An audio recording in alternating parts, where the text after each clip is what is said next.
Hey guys, it's Angie Atkinson with QueenBeing.com.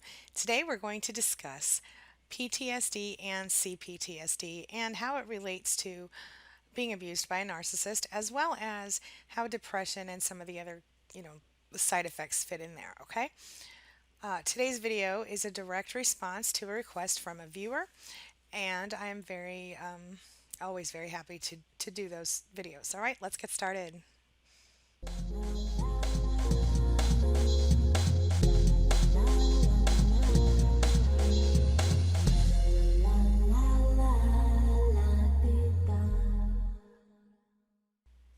All right, so let's get right into it. So, whether you're in or you have recently left a relationship with a narcissist, there are so many negative side effects that you've got to deal with as a result of the gaslighting and the manipulation that goes along with it. And one of the most common issues for survivors and victims of narcissistic abuse in relationships is PTSD and C-PTSD. Now, PTSD, as you probably already know, stands for post traumatic stress disorder, and C-PTSD stands for complex post traumatic stress disorder. While this, was once just something that was considered a military problem, there's actually a lot more to it than that. So let's talk about that. All right. First thing you need to know. Let's talk about what PTSD is and who can get it. Okay? So, millions of people in the world today are affected by PTSD and CPTSD.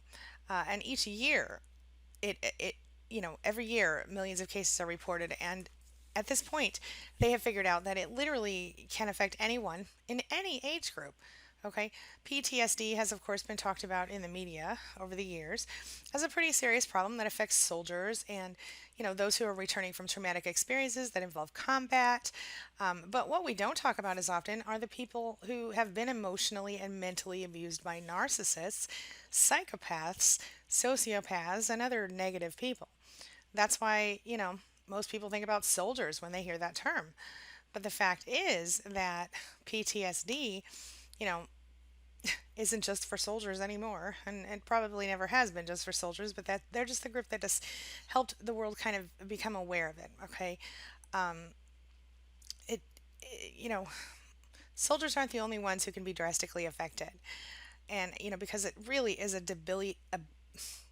PTSD presents a debilitating reality of traumatic experiences.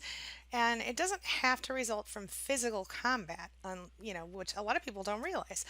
A person who's been in a car accident, a person who's been in a horrible storm with that damaged their home, or injured them, a plane crash, someone who's been raped, or anyone who's really suffered any type of external trauma can develop, what some experts call emotional illnesses or psychological conditions that may morph into depression, but sometimes that goes further and becomes PTSD. Okay. And of course, this includes people who are suffering from narcissistic abuse. Okay. So let's talk about how you can identify PTSD in yourself or someone you love. Okay. So people who are experiencing PTSD often have had a flight or fight response to a traumatic experience. It's a normal reaction to impending danger, and it's ingrained in our psyche to prevent us from harm. But in PTSD, that natural response may deeply change a person. Okay, so what do I mean by that? Well, even though the person is out of danger and no longer needs to be afraid, a lot of times someone with PTSD will react to non-threatening experiences and events with a fight or flight response. So let's talk about what PTSD looks like, okay? So the three characteristics of those suffering from PTSD are number one, exaggerated emotional and physical responses. Okay, so what does that mean? Well, a person with PTSD might become frightened from loud noises or being surprised. Maybe they'll shake uncontrollably or shrink from the situation or just leave, you know. And the fact is that for everyone who has PTSD, there's always a certain amount of anxiety involved. Okay, number two, troubling memories. So, PTSD is going to cause someone to frequently remember the traumatic event and relive it over and over sometimes. So, when it comes to someone who's been narcissistic, a victim of narcissistic abuse, you know, um, you might become irrational. Your emotions might run wild because you're mentally sort of rewinding the event and playing it in your mind over and over again. Now, when it comes to having been in that situation, here's an example. You might be free of the narcissist out in the world, and maybe someone offers you constructive criticism, or mentions, uses a phrase that you've heard before from your narcissist 100 times, and it just affects you in such a way that you instantly get upset. You might cry, you might get angry, or you might just turn around and walk out, and they won't even know why. It's the memory of being abused that causes you to do that, and that's part of what you deal with as someone who has PTSD from a narcissistic abuser. Okay, so let's talk about number three, problems relating to others. So, someone with PTSD may have a really hard time trusting people, and might become suspicious and jealous of those who do love them and who do want the best for them. A lot of times, someone with PTSD is angry, is depressed, and extremely detached from loved ones. Okay, a lot of PTSD sufferers think that no one understands them, so they find it hard to be in relationships, find it hard to keep them long term. A lot of times, other areas that become problematic for PTSD people are their jobs, performance of the most basic daily tasks they comprehend. They tend to procrastinate or put things off until the last minute, and performing the most basic tasks, and the fact that someone with PTSD often can't really figure out what it is that he's afraid of or she's afraid of in that moment. They can't tell if the threat is real or perceived because they have been so damaged by the narcissistic abuse in their life. Okay. Now, this is further exacerbated when a narcissist's abuse is involved, like I said, because in this case, the messages about who you are and what you're all about are initially coming from outside your head, right? They are simply the narcissist's attempts to slowly and methodically break you down. And quite honestly, they work way too well when you're not aware of them. Okay, and that's part of the reason I do what I do. I'm really focused on trying to make this issue, trying to bring it to light. So many people are not aware of it. I hear almost every single day from my clients, I try to go to a regular therapist, but they didn't understand that I, was dealing with narcissistic abuse. They'd never heard of it, or they didn't know how to handle it, or they didn't even know what it was.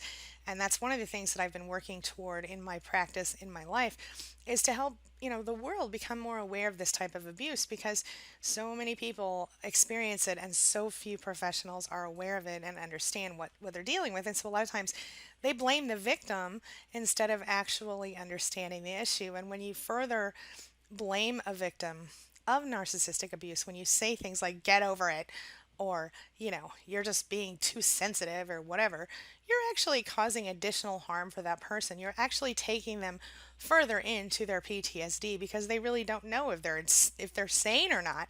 And when you know when a therapist or a well-meaning friend, is trying to minimize their pain and take away from what they experienced, and tell them that maybe they really are crazy, it's certainly not going to help anybody do any better. Okay?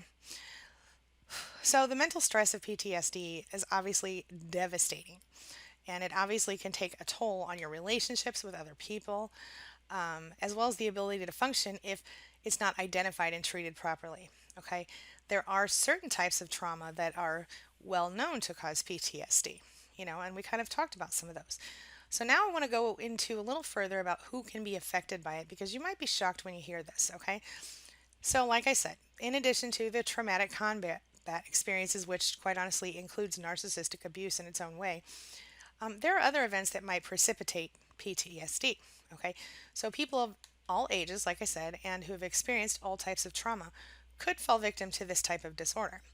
Now, other than the men, who are the combat veterans, or some of the women, here are some trauma victims who are more likely to be affected by PTSD during and after toxic relationships than other people. All right, so we're going to start with children.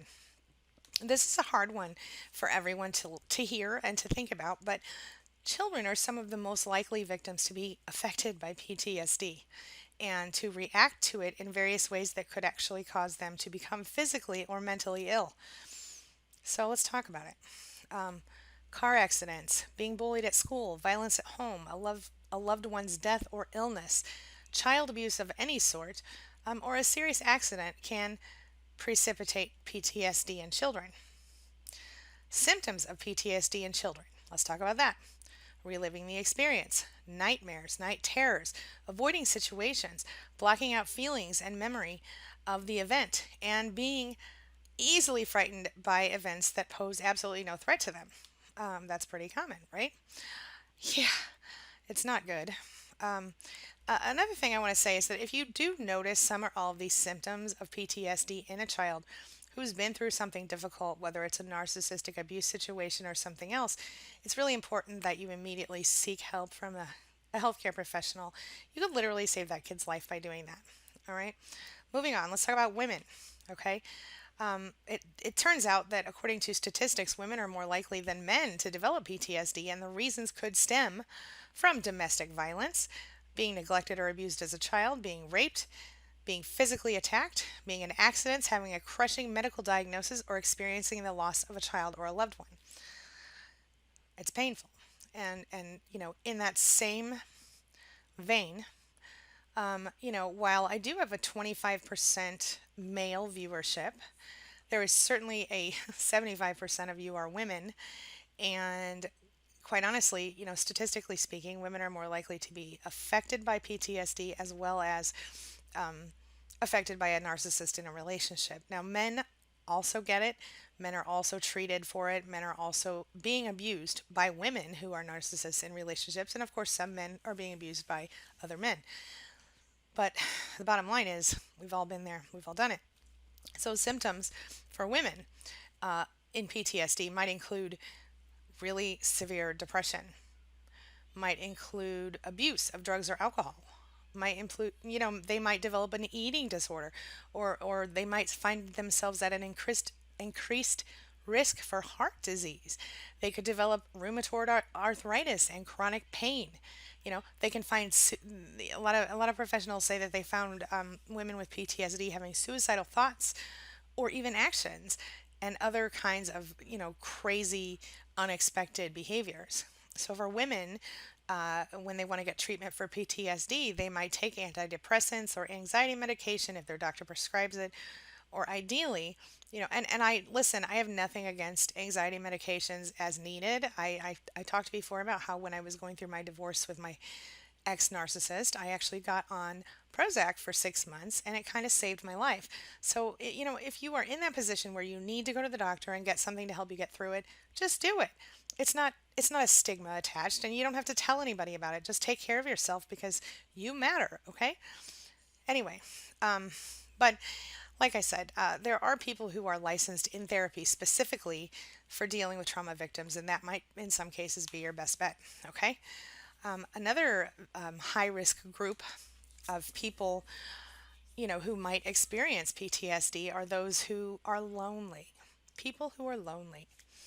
And, you know, some people who are alone in life might enjoy that. Personally, I enjoy my alone time, but I also am now happily married and things are better for me. But most of us, whether we like to be alone or not, most of us need a help system, a support system that we can call on when we're sad, we're depressed, we're otherwise medically impaired. And people who don't have anyone to talk to or interact with in general are just much more likely to develop PTSD. And my theory is that they just have too much time to think and worry and upset themselves. Okay? So, the elderly. Sometimes the elderly are at risk for PTSD when they're abruptly pulled away from their home and placed in a nursing facility.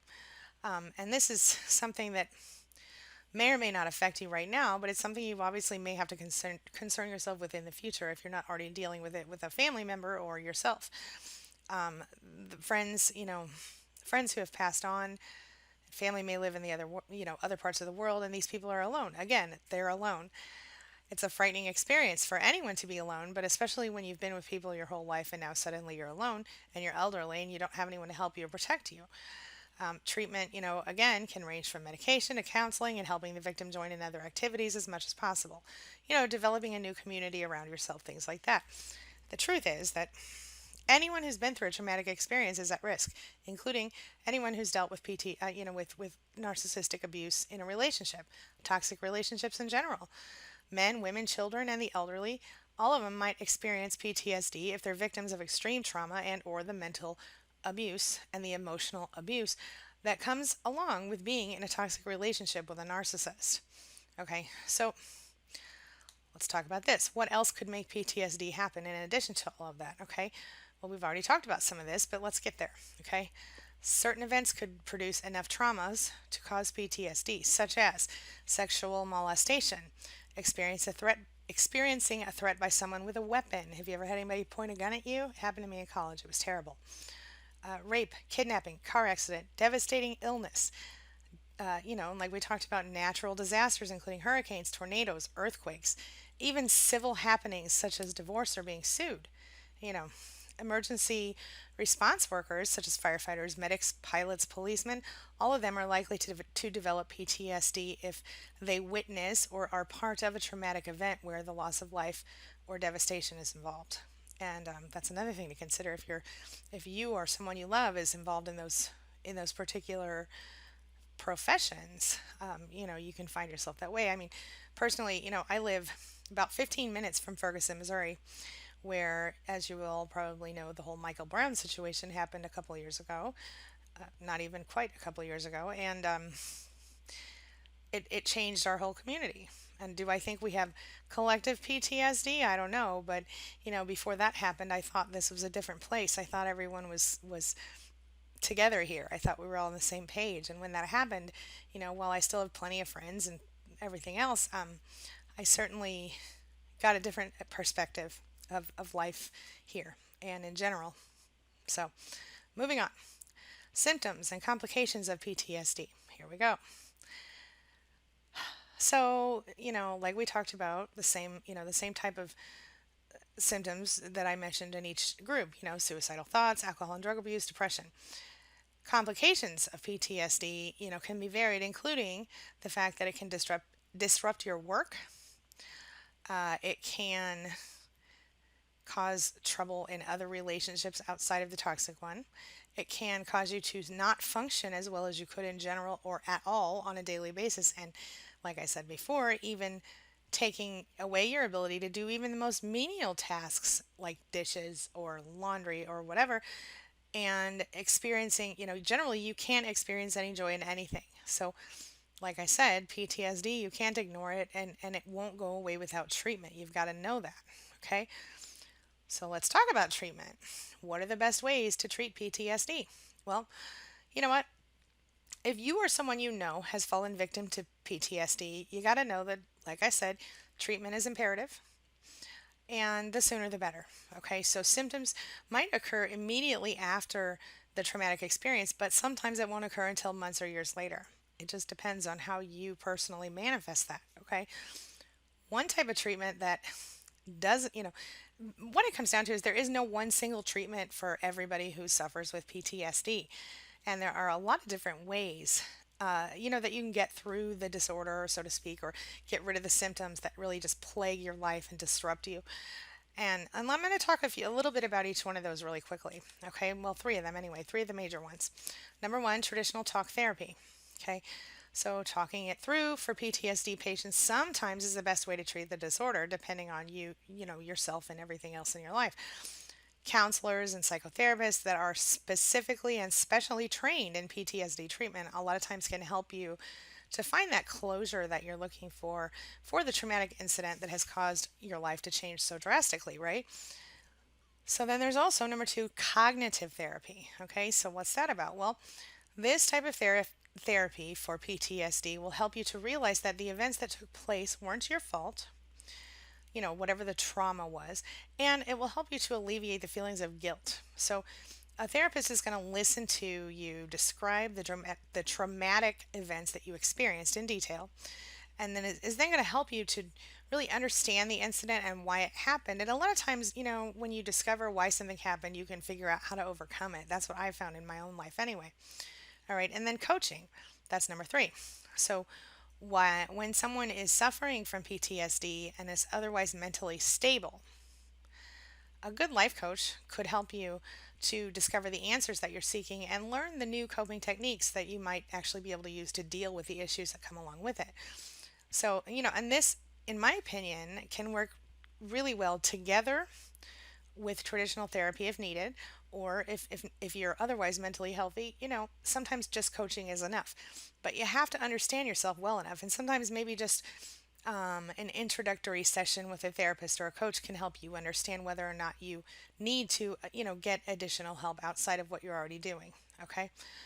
So basically, when you demonstrate that you have a good understanding of the event, then you know that you were suffering stress because of your thoughts about the situation. So, on that same note, let's talk about this. How do you reprogram your brain to change this? How can you change your mind and how does that change your life? Let's talk about it. All right, so the next step that you have to do is you have to learn to replace the frightening and negative thoughts with less traumatic thoughts and put the incident into perspective.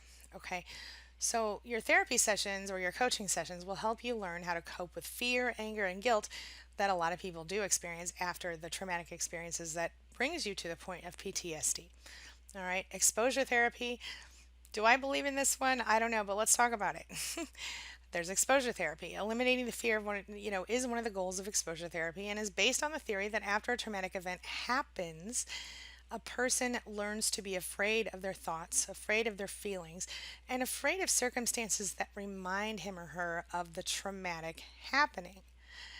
So, exposure therapy then, a therapist will help you to control those thoughts and feelings and learn how not to be frightened of those things anymore, of the memories, especially, and the little triggers that come along with it. Like I was watching something yesterday, I think it was called My Strange Addiction, and there was a woman who wouldn't take showers. And she said she would take showers once a month or less, sometimes 2 weeks.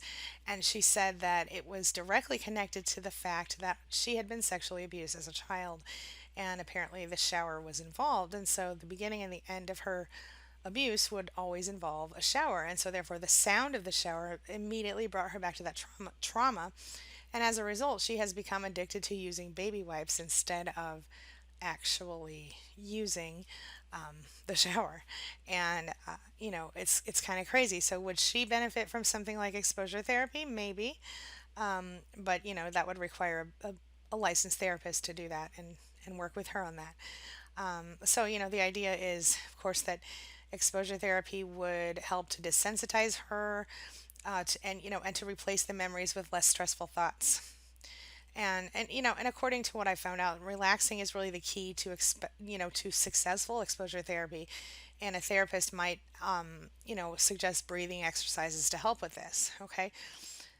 So another thing that can be really useful is support groups, and we do have a span, which is support for people affected by narcissism in relationships group on Facebook.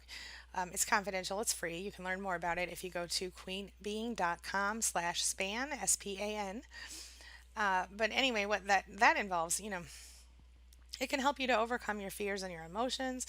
A group of family members, since they are most, affected by the PTSD, sometimes can get involved as well. But that's not always recommended. It just depends on the situation. A good therapist, though, is going to help you and your family communicate with each other and voice your concerns. Honesty is obviously the most important thing when you're dealing with family group therapy or any type of growth as a family, and it can obviously also help mend and really foster relationships in that family. So, a supportive group therapy, can also be done with people who have experienced the same or similar traumatic experiences, which is partially why we do the SPAN group. Sharing stories and emotions with others who are in the same boat, can actually help each person build trust and confidence and realize that they're just really not alone in this. And I have seen a huge response from other victims and survivors of this situation because I talk about my own experiences as well as those of other people that I talk to every day, and it's amazing how validating it can be to know that you're not alone and that you're not crazy. And that's another reason, like I said, that I do what I do. Okay, so let's talk about EMDR. I kind of actually taught you an EMDR technique the other day without even noting it too much, but it's EMDR stands for eye movement desensitization. I'm having a moment with the speaking today. It stands for eye movement desensitization and reprocessing. Okay, and so what that means is that you will learn to change your reactions to remembering a traumatic experience by focusing on the memories while performing certain actions. Actions, could be eye movements, sounds, and tapping. This would all be taught to you by your therapist. But the conclusion about EMDR is fully, you know, out as to how it works to solve problems. But studies suggest that PTSD patients who have used it experience fewer symptoms after the therapy. Now, one of the things that I've done is, I taught you just the other day with this video. I'll link to it below. But with the four corners deal, where you look at the four corners of a screen or any square, and you keep your eyes moving while you focus on something you do want instead of something you don't want. This has worked for me very well in the past. All right, and continues to work for me. All right, moving on, let's talk about light therapy. This is another option for treatment. So, one of the problems that PTSD sufferers often deal with is having trouble sleeping. Okay, so light therapy has been shown to really reduce the symptoms of PTSD, and it's a very inexpensive method of treatment, believe it or not. It's very simple. Bright lights affect a person's internal clock as well as their metabolism, and can also cause a positive reaction to inflammation, immune system stress, and all kinds of other things that are caused by traumatic experiences. Depression can also be alleviated with light therapy. So, go outside, get some sun. Can't hurt, right? Use sunblock. Moving on, dog therapy. All right, so yeah, dog therapy is a little bit outside the box, but we all know about the studies that have been done where petting your pet, loving on a pet can change your world, right? Depression, all kinds of stuff, but take away depression, things like that. But dog therapy has actually been found to seriously help those who are suffering from PTSD. And, that's maybe why the dog is known as a soldier's best friend. And many dogs have had specific training to help soldiers or other people with PTSD as a result of those types of combat experiences and stress. And they can benefit victims of narcissistic abuse in the same way. So, dogs can help patients to express and feel love again. We all know. They are great companions for those who feel alone, and they can help to reduce stress, frustrations, feelings of loneliness. And of course, they encourage those outdoor walks. Good for the sunlight thing, and socialization with new people, because dog people talk to other dog people, don't they? Take your dog for a walk in a dog park. You got sun, you got people, you got all kinds of good stuff happening there, plus the dog. Dog therapy for PTSD patients, of course, has not been officially proven, but you could definitely talk with your doctor or therapist about acquiring an emotional support dog that has been trained to help people provide companionship for the patient. And in some cases, you can even, get a service dog where you can actually take it with you into the stores and restaurants and things like that. They're specially trained. Something to consider if you're in that situation where the PTSD is very difficult and if you're not allergic to dogs. Okay. Another one that is a good way to treat this particular disorder is yoga, or really any sort of physical exercise, but yoga specifically. Something interesting, even the military is now using this ancient Eastern practice to treat soldiers with symptoms of PTSD. And the military also says it recognizes yoga's ability to help patients gain an awareness of their feelings, and to start to heal from the traumatic experience that caused the PTSD in the first place. Anxiety caused by PTSD is also relievable by practicing yoga. Maybe it's because of the poses, the stretching, and the meditative thoughts, which soothe those mangled nerves and allow the person to calm himself or herself down without using medication, alcohol, or other means to seek relief. We all know that yoga brings a sense of calm to the body and mind when you do it right, or do it even halfway right. And, for people who are suffering from PTSD, a lot of them say that, just a session of yoga might help them see things differently and recover enough to go on with their lives rather than reliving the past. And that's the goal, right? All right, so now let's talk about recovering from PTSD, shall we? So, recovering from PTSD obviously can take a long time, depending on how fast it's recognized in the patient or yourself as a problem, and depending on the treatment that you obtained in that process. there are certain health professionals who specialize in PTSD, like we've talked about, and who can diagnose and prescribe the treatment that's going to be of most help for you. Okay, most often, effective treatments will last anywhere from 6 to 12 weeks, but depending on the severity of the disorder, it could take longer or maybe even a little less time. But even though good and helpful treatments are available, a lot of times people don't realize they have PTSD, and that's a big problem.